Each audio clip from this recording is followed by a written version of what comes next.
my grandfather's name was John MacDonald, and he was born and brought up in Tigharry on the west side of North Uist. And the artefacts here are artefacts that I've inherited, that have been in what is now considered the family home at Blancheville.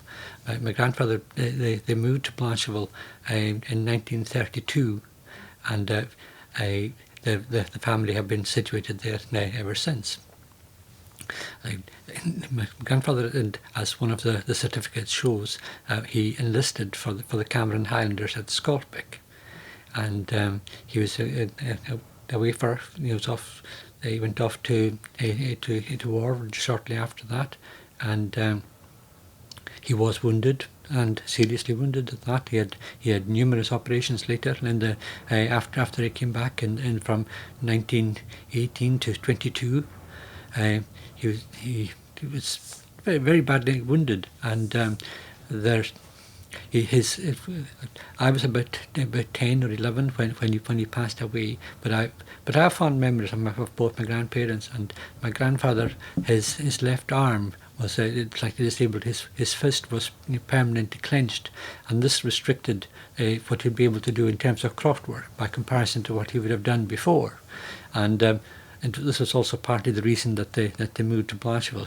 He had two sisters, and one of them bought the house at Blancheville for him, and he moved because by that time he had already had about 5 of a family when they moved, possibly 6 when they moved to Blancheville.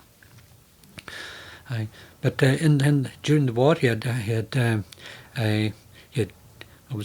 was a difficult time for all involved, and on one occasion, his services when he managed to knock out of action an enemy post where there was a machine gun that was causing considerable problems for them, and he managed to crawl around with grenades and put that sentry box out of action, and that was why he was awarded the Distinguished Conduct Medal, the DCM, which I understand was one of 2 that came to North Uist.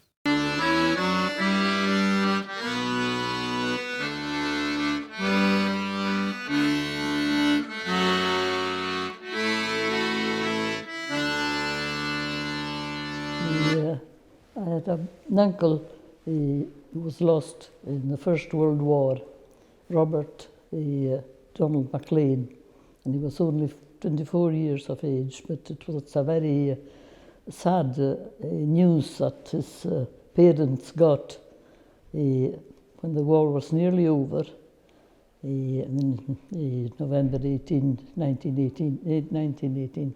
They had been waiting all during the war. They would hear from him. He used to send letters now and again and saying how he was looking forward to being back home. But alas, the war ended on the 11th of November, and that very day his parents got a telegram from the War Office to say that he had been killed in action in October. So it was very, very sad, and all the family were really devastated that he had gone through the war till quite near the end.